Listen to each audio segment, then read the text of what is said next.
റമളാൻ 17 ഇസ്ലാമിക ചരിത്രത്തിൽ വികാര നിർഭരമായ ഒരുപാട് രംഗങ്ങൾക്ക് സാക്ഷ്യം വഹിച്ച ദിവസമാണ്. ബദറിന്റെ താഴ്വരയിലെ 3 കാഴ്ചകളാണ് ഇന്ന് ഖുതുബയിലൂടെ കൈമാറാൻ ഉദ്ദേശിക്കുന്നത്.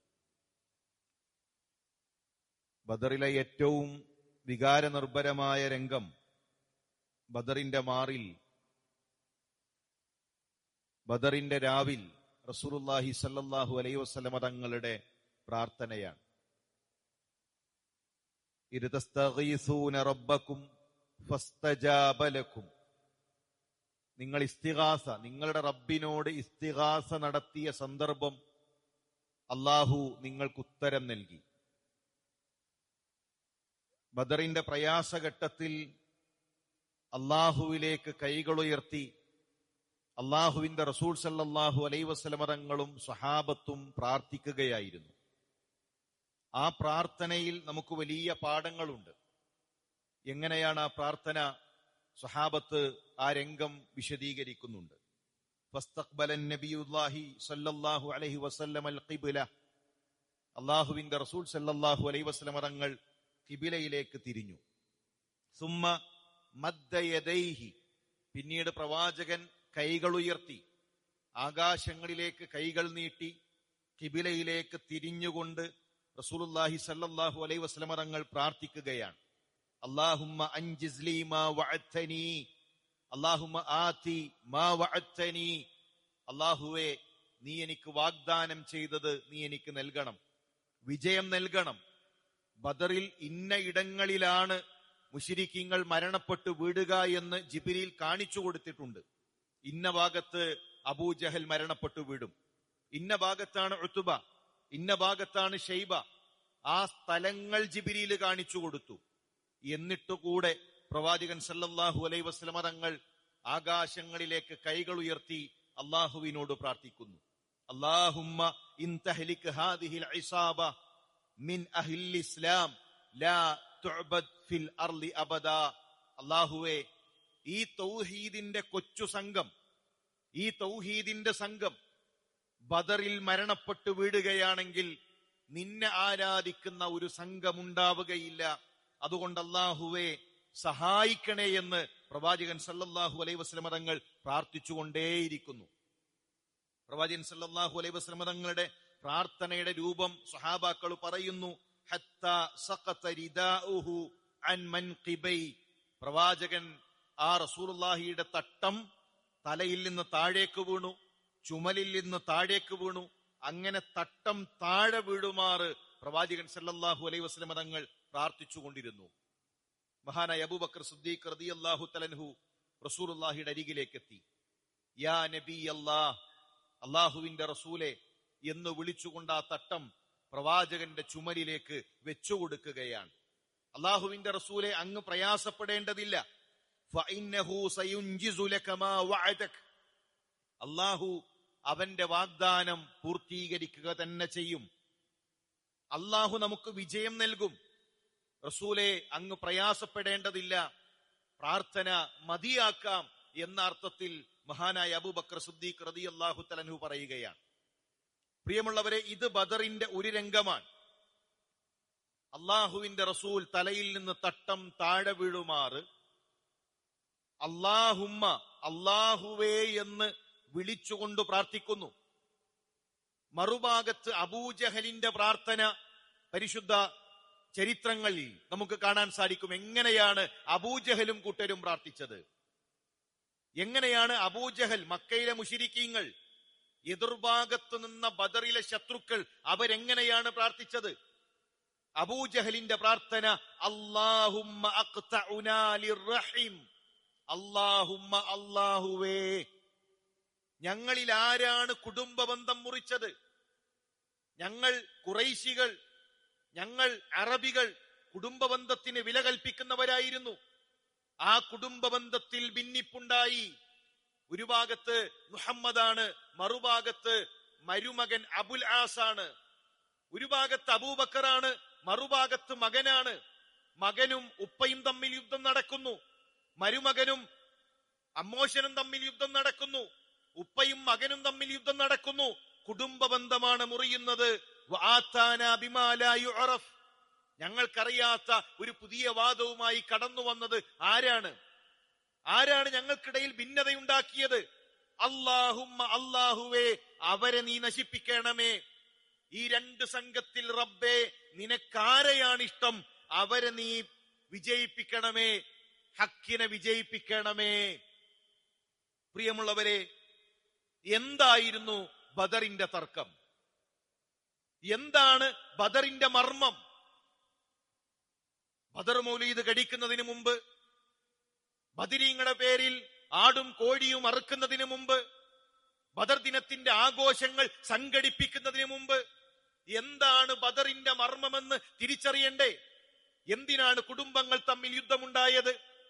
എന്തിനാണ് ഉപ്പയും മകനും തമ്മിൽ യുദ്ധമുണ്ടായത്? എന്തിനാണ് മരുമകനുള്ള യുദ്ധക്കളത്തിലേക്ക് റസൂലുള്ളാഹി ബദറിൽ കടന്നു ചെന്നത്? എന്താണ് അവിടെ ഉണ്ടായിരുന്ന വിശ്വാസം? അല്ല ഇല്ല എന്ന് പറഞ്ഞവരാണോ മക്കയിലെ മുശ്രിക്കീങ്ങൾ? ഹജ്ജ് ചെയ്തവരാണവർ. ഇബ്രാഹിം നബി അലൈഹിസ്സലാം പഠിപ്പിച്ച ഹജ്ജ് കർമ്മം നിർവഹിച്ചവരാണ് ബദറിൽ ശത്രുപക്ഷത്തുള്ള അബൂജഹൽ, ഉത്ബ, ഷൈബ. അവരുടെ തൽബിയത്ത് മഹാനായ ഇബ്നു അബ്ബാസ് റളിയല്ലാഹു തആല പറഞ്ഞു നൽകുന്നു. ഹജ്ജ് ചെയ്യുമ്പോൾ അവർ തൽബിയത്ത് ചൊല്ലും. കാനൽ മുശ്രികൂന യഖൂലൂൻ, മുശ്രിക്കീങ്ങൾ പറയും അവര് ഹജ്ജ് ചെയ്യുന്ന വേളയിൽ ലബ്ബൈക അല്ലാഹുമ്മ ലബ്ബൈക ലബ്ബൈക ലാ ശരീക ലക്. ആ സമയത്ത് ഫയഖൂലു റസൂലുള്ളാഹ്, അല്ലാഹുവിന്റെ റസൂൽ സല്ലല്ലാഹു അലൈഹി വസല്ലം തങ്ങൾ പറയും, വൈലകുൻ ഖദ്, നിങ്ങൾ ഇവിടെ നിർത്തൂ, അവിടെ നിർത്തൂ. അതാണ് ഇബ്രാഹിം നബിയുടെ ആദർശം. പക്ഷെ അവരവിടെ നിർത്തില്ല. അവര് വീണ്ടും പറയും, ഇല്ലാ ശരീകൻ ഹുവ ലക് തംലികുഹു വമാ മലക. അല്ലാഹുവേ, നിനക്ക് ചില പങ്കാളികളുണ്ട്. എന്താണ് ആ പങ്കാളികളുടെ പ്രത്യേകത? അവരുടെ കഴിവ് നീ കൊടുത്തതാണ്. അല്ല കൊടുത്ത കഴിവിൽ നിന്ന് സഹായിക്കുന്ന ഇബ്രാഹിം നബി അലൈഹിസ്സലാം, അല്ല കൊടുത്ത കഴിവിൽ നിന്ന് സഹായിക്കുന്ന ഇസ്മായിൽ നബി അലൈഹിസ്സലാം, അല്ല കൊടുത്ത കഴിവിൽ നിന്ന് സഹായിക്കുന്ന ഔലിയാക്കൾ. ഇതാണ് മക്കയിലെ മുശ്രിക്കിന്റെ വിശ്വാസം. അള്ളാഹുവിനെ നിഷേധിച്ചവരല്ലേ അവർ? രണ്ടു പടച്ചോനുണ്ട് എന്ന് പറഞ്ഞവരല്ലേ അവർ?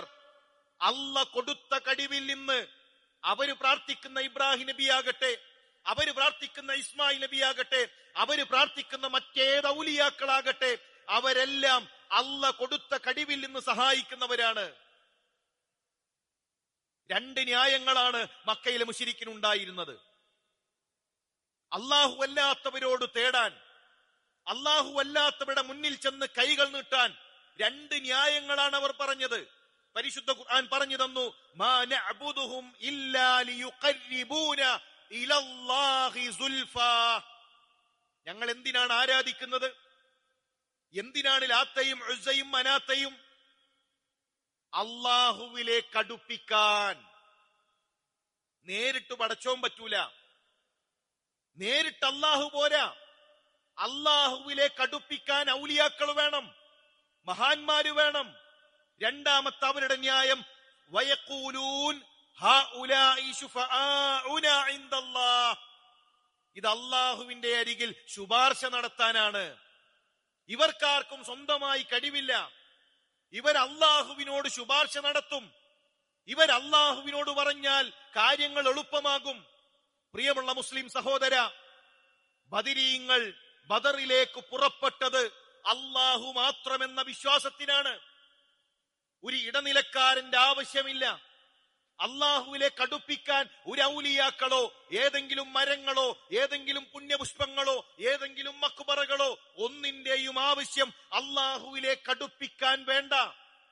അല്ലാഹുവിന്റെ അരികിൽ ഒരു ശുപാർശകനും വേണ്ട എന്ന ആദർശത്തിനാണ് ബദർ ഉണ്ടായത്. എന്നിട്ട് ആ ബദരീങ്ങളോട് പ്രാർത്ഥിക്കുന്നു. അല്ലാഹുവിന് മാത്രമാണ് അറവ് നടത്തേണ്ടത് എന്നതിനാണ് ബദർ. ആ ബദരീങ്ങളുടെ പേരിൽ അറവ് നടത്തുന്നു. ഇസ്ലാം പറയുന്നത് ഇസ്ലാമിന്റെ വണ്ണം ആദർശത്തിന്റെ വണ്ണമാണ്.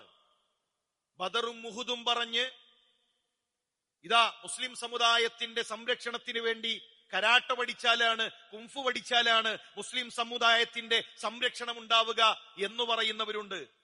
ഇസ്ലാമിന്റെ വണ്ണം ഏതെങ്കിലും ആയോധന കലകളിലല്ല. ഇസ്ലാമിന്റെ ശക്തി അതിന്റെ എണ്ണപ്പെരുപ്പത്തിലല്ല.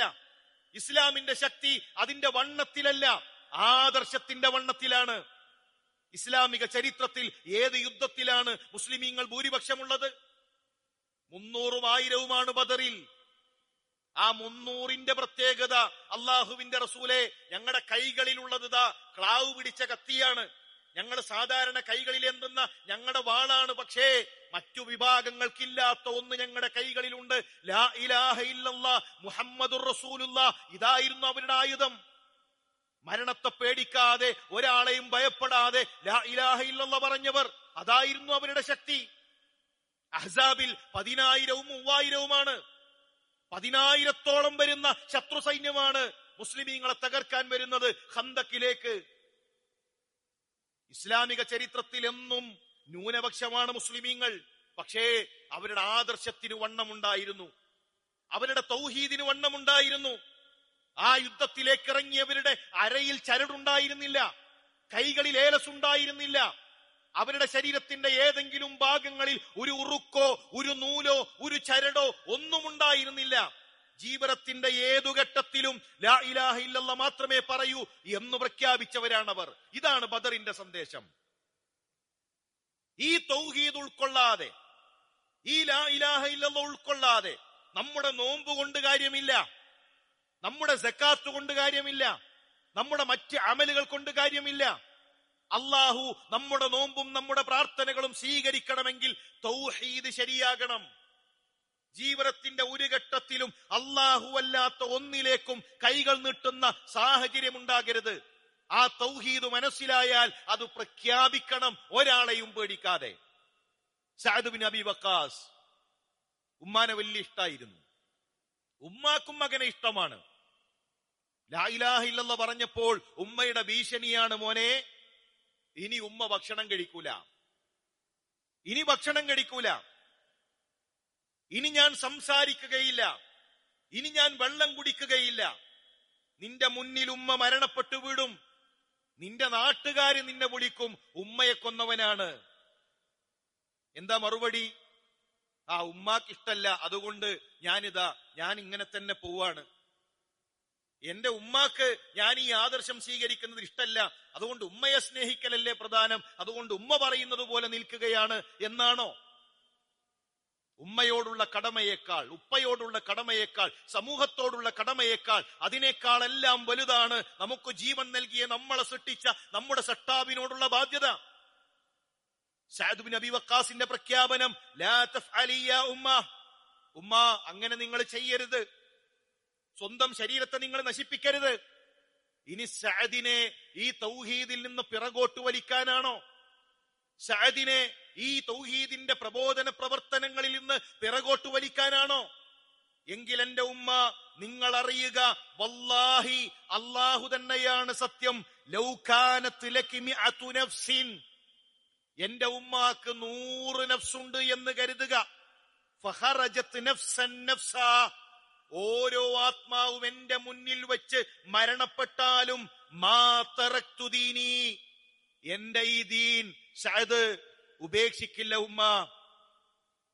ഈ തൗഹീദിൽ നിന്ന് മാറാനാണെങ്കിൽ ഉമ്മയുടെ 100 ആത്മാവ് എന്റെ മുന്നിൽ വെച്ച് മരണപ്പെട്ടാലും സഅദ് ഈ ആദർശത്തിൽ നിന്ന് മാറുകയില്ല.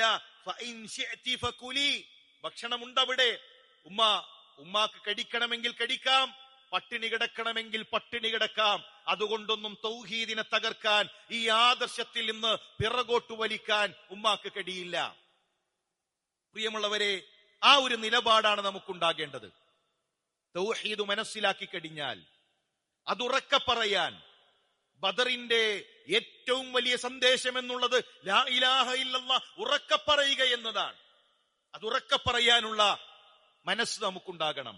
രണ്ടാമത്തെ ബദറിലെ ഒരു കാഴ്ച മഹാനായ അനസ് ഇബ്നു മാലിക് റളിയല്ലാഹു തആല അൻഹു പറഞ്ഞു നൽകുന്നു. ഉസീബ ഹാരിസ യൗമ ബദരിൻ, ഹാരിസത്ത് ഇബ്നു സുറാഖ ചെറിയ കുട്ടിയാണ്. ബദറിൽ ആ കാലിൽ ഇങ്ങനെ ഊർന്നു നിന്ന് വലിയ ആളെപ്പോലെ ഞാനും മുതിർന്നിട്ടുണ്ട്, ഞാനും ബദറിലേക്കായിട്ടുണ്ട് എന്ന് റസൂലുള്ളാഹിയെ തോന്നിപ്പിച്ചുകൊണ്ട് ബദറിലേക്ക് പുറപ്പെട്ട ഹാരിസ ബദറിൽ കൊല്ലപ്പെടുന്നു. ബദർ യുദ്ധം തുടങ്ങുന്നതിന് മുമ്പ് ഉമ്മ റുബയ്യ ബിൻത് അൽ-ബറാ മകൻ മരണപ്പെട്ടു എന്നറിഞ്ഞപ്പോ റസൂലുള്ളാഹിയുടെ അരികിലേക്ക് ഓടിയെത്തുന്ന ഉമ്മ, ബദർ യുദ്ധം കഴിഞ്ഞൊരു ഉമ്മ ഒരു സങ്കടവുമായി ഓടിയെത്തുന്നുണ്ട് റസൂലുള്ളാഹിയുടെ അരികിലേക്ക്. മകൻ മരണപ്പെട്ടതല്ല അവരുടെ സങ്കടം, ആകെയുള്ള മകൻ നഷ്ടപ്പെട്ടു എന്നതല്ല അവരുടെ സങ്കടം. ആ ഉമ്മ വന്നുകൊണ്ട് പറയുന്നു, അല്ലാഹുവിന്റെ റസൂലേ, യാ റസൂലല്ലാഹ് ഖദ് അറഫ്ത മൻസിലത ഹാരിസത മിന്നി.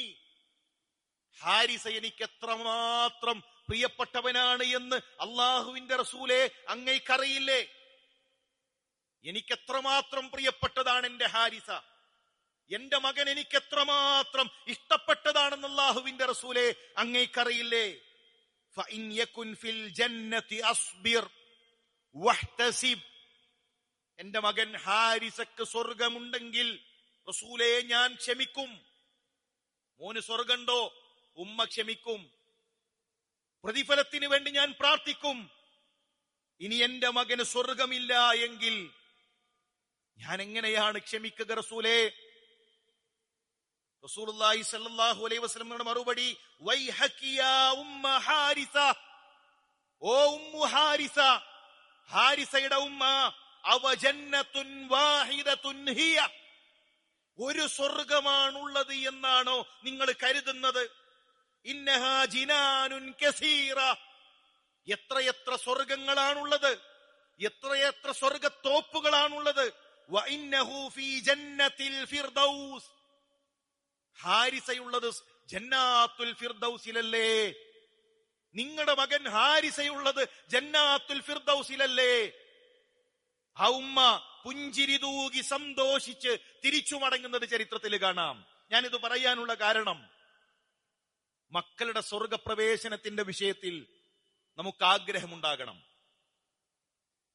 മക്കളുടെ സ്വർഗം നമ്മുടെ കൊതിയാകണം. മക്കളെ സ്വർഗത്തിലേക്ക് എത്തിക്കാനുള്ള പരിശ്രമങ്ങളിൽ രക്ഷിതാക്കളെ നമ്മൾ ഉണ്ടാകണം. മക്കളെക്കുറിച്ചുള്ള ആശങ്കകളാണ് നമ്മൾ പറഞ്ഞുകൊണ്ടിരിക്കുന്നത്. കേൾക്കുന്ന വാർത്തകൾ പേടിപ്പെടുത്തുന്നതാണ്. ജന്മം നൽകിയ മാതാവിന്റെ കഴുത്തറുക്കുന്ന മക്കൾ. ഈ അടുത്തൊരു പോലീസുകാരനുമായി സംസാരിച്ചപ്പോൾ അദ്ദേഹം പങ്കുവച്ചത്, കേരളത്തിലെ ജയിലുകൾ നിറഞ്ഞിരിക്കുന്നു. കുട്ടിക്കൊലപാതകികൾ,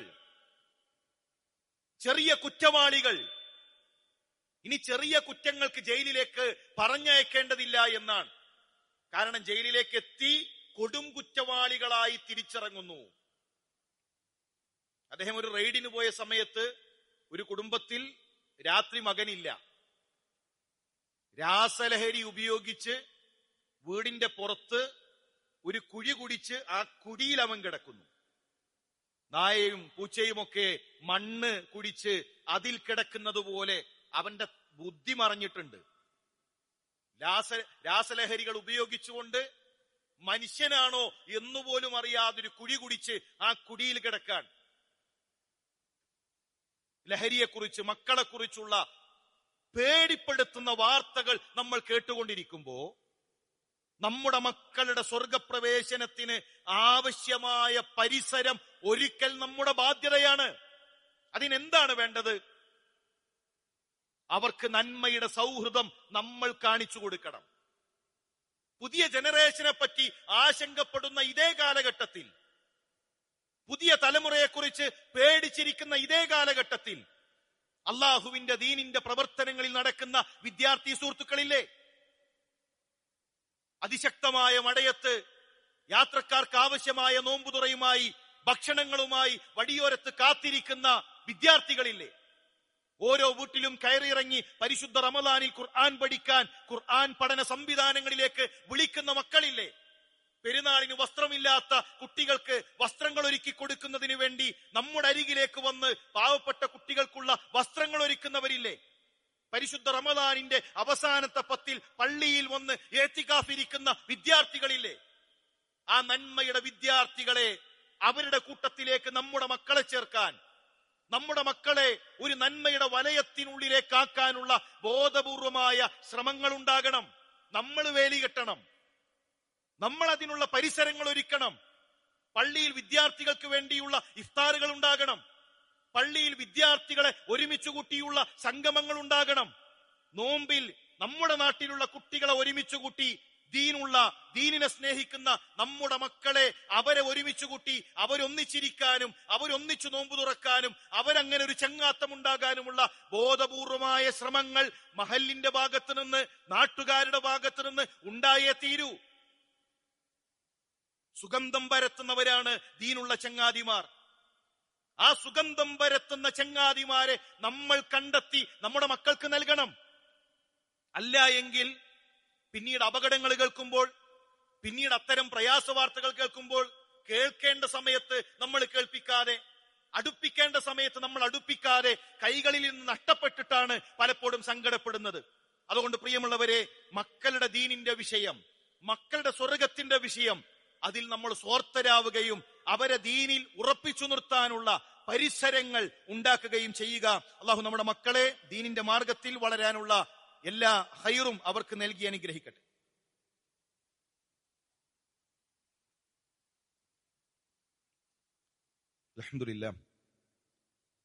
അൽഹംദുലില്ലാഹി റബ്ബിൽ ആലമീൻ വസ്സലാത്തു വസ്സലാമു അലാ റസൂലില്ലാഹ്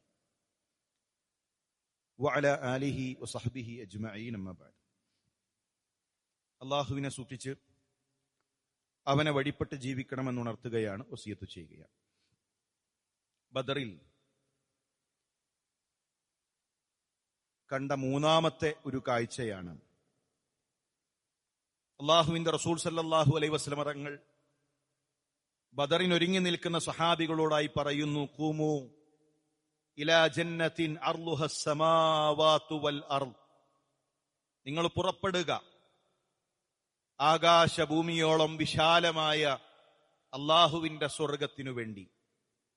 സ്വഹാബ, ബദറിൽ മരണപ്പെട്ടാൽ കാത്തിരിക്കുന്നത് സ്വർഗമാണ്, അള്ളാഹുവിന്റെ പ്രവിശാലമായ സ്വർഗം. ആ സമയത്ത് ഉമൈർ ഇബ്നുൽ ഹമാം അദ്ദേഹം ചോദിക്കുന്നു, യാ റസൂലല്ലാഹ്, അള്ളാഹുവിന്റെ റസൂലെ, ജന്നത്തുൻ അർളുഹസ് സമാവാതു വൽ അർള്, ഞങ്ങളെ കാത്തിരിക്കുന്നത് സ്വർഗമാണോ? ആ സ്വർഗമാണോ ഞങ്ങൾക്ക് ഇതിനുള്ള പ്രതിഫലം? ഖാൽ, റസൂലുള്ളാഹിയുടെ മറുപടി, നഅം, അതെ, സ്വർഗമാണ്. നിങ്ങളെ കാത്തിരിക്കുന്നത് സ്വർഗമാണ്. ആ സ്വർഗം വിശാലമാണ്. ഖാൽ ബഖിൻ ബഖിൻ, സന്തോഷം കൊണ്ട് അദ്ദേഹം തുള്ളിച്ചാടുകയാണ്. വല്ലാഹി യാ റസൂലല്ലാഹ്, ഇല്ലാ റജാഅക അൻ അകൂന മിൻ അഹ്ലിഹാ. അല്ലാഹു തന്നെയാണ് സത്യം, അല്ലാഹുവിന്റെ റസൂലേ, ആ സ്വർഗത്തിൽ ഞാൻ ഉണ്ടാകാൻ ഞാൻ കൊതിക്കുകയാണ്. ഖാൽ, റസൂലുള്ളാഹിയുടെ മറുപടി, ഫഇന്നക മിൻ അഹ്ലിഹാ, താങ്കൾ ആ സ്വർഗത്തിൽപ്പെട്ട ആളാണ്, താങ്കൾ ആ സ്വർഗത്തിന്റെ അവകാശിയാണ്. അദ്ദേഹം ഒരു ഈത്തപ്പഴം കയ്യിലെടുത്ത് നിൽക്കുകയാണ്. ഫഅഖ്റജ തമറാത്തിൻ മിൻ ഖർനി, അദ്ദേഹം ഒരു ഈത്തപ്പഴം അതിങ്ങനെ കയ്യിലേക്ക് എടുത്തു നിൽക്കുമ്പോഴാണ് റസൂലുള്ളാഹി പറയുന്നത്, താങ്കൾ സ്വർഗത്തിൽപ്പെട്ട വ്യക്തിയാണ്, താങ്കൾക്ക് സ്വർഗമുണ്ട്.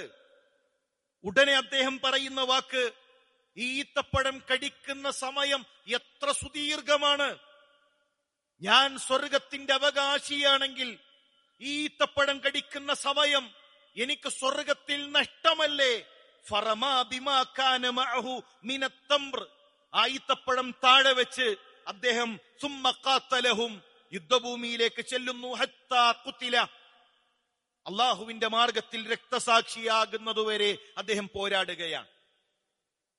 ദുനിയാവിൽ അവരൊന്നും കൊതിച്ചിട്ടുണ്ടായിരുന്നില്ല. ദുനിയാവിനെ ഏറ്റവും ചെറുതായിട്ടാണ് അവർ കണ്ടത്. നമുക്ക് ദുനിയാവ് വലുതാകുന്നു, ദുനിയാവിന്റെ പ്രശ്നങ്ങൾ വലുതാകുന്നു. എന്തുകൊണ്ടാണ് ദുനിയാവിലെ പ്രശ്നങ്ങൾ നമ്മൾ അലട്ടുന്നത്? ദുനിയാവിന്റെ പ്രശ്നങ്ങൾ നമ്മുടെ ഉറക്കം നഷ്ടപ്പെടുത്തുന്നത് നമുക്ക് ദുനിയാവ് വലുതായതുകൊണ്ടാണ്. നമ്മുടെ മുൻഗാമികൾക്ക് ദുനിയാവ് വലുതായിട്ടില്ല, അത് ചെറുതായിരുന്നു. ദുനിയാവിന്റെ സുഖങ്ങൾ ചെറുതായിരുന്നു, ദുനിയാവിന്റെ സൗകര്യങ്ങൾ ചെറുതായിരുന്നു, ദുനിയാവിന്റെ നേട്ടങ്ങൾ ചെറുതായിരുന്നു. കഅന്നഹും യൗമ യറൗനഹാ ലം യൽബസു ഇല്ലാ അശിയതൻ ഔ ദുഹാഹാ. എന്തേ ഉള്ളൂ ദുനിയാവ്? ഒരു വൈകുന്നേരം, ഒരു ദുഹാ സമയം, അത്രേ ഉള്ളൂ ഈ ദുനിയാവ്. ഈ ദുനിയാവിലെ ജീവിതം എന്ന് പറഞ്ഞാൽ ഒരു ദിവസം പോലും തികച്ചില്ല. നിങ്ങൾ ചിന്തിച്ചിട്ടുണ്ടോ? ഈ 60 കൊല്ലത്തെ 70 കൊല്ലത്തെ നമ്മൾ ഉണ്ടാക്കിയെടുത്ത ഈ സാമ്രാജ്യങ്ങളുണ്ടല്ലോ, ഒരു ദിവസം പോലും അത് തികച്ചില്ല. ഒരു ദിവസത്തിന്റെ ഒരു ചെറിയ ഭാഗം, അത്രയേ ഉള്ളൂ. പോകാനുണ്ട് നമുക്ക് സുദീർഘമായ യാത്ര. മരണത്തിനപ്പുറം, ഖബറിൽ, ബർസഖിൽ, മഹ്ശറയിൽ, അള്ളാഹുവിന്റെ സ്വർഗത്തിൽ, അങ്ങനെ ഒരു സുദീർഘമായ യാത്ര കൊതിക്കുന്നവരാണ് എങ്കിൽ ദുനിയാവും ദുനിയാവിന്റെ സങ്കടങ്ങളും ദുനിയാവിന്റെ നഷ്ടങ്ങളും ദുനിയാവിലെ നേട്ടങ്ങളും ഇതെല്ലാം നമുക്ക് ചെറുതാകണം. നമ്മുടെ മനസ്സിലെപ്പോഴും മരണത്തിനപ്പുറമുള്ള യാത്രയെക്കുറിച്ചുള്ള കൊതിയുണ്ടാകണം. നമ്മുടെ മുൻഗാമികൾ മത്സരിച്ചതുപോലെ അവർ കടിച്ചുകൊണ്ടിരുന്ന ഈത്തപ്പഴം അത് പുറത്തേക്കിട്ട് കൊതിച്ചു മുന്നേക്ക് ഓടിയതുപോലെ ആ സ്വർഗത്തിന് വേണ്ടി ഓടാൻ പരിശുദ്ധ റമദാനിലെ ഇനിയുള്ള ദിവസങ്ങളിൽ അങ്ങനെ മത്സരിക്കാൻ നമ്മളെ സംബന്ധിച്ചിടത്തോളം സാധിക്കേണ്ടതുണ്ട്. അള്ളാഹു അങ്ങനെ ഒരു മനസ്സ് നമുക്ക് പ്രദാനം ചെയ്യട്ടെ.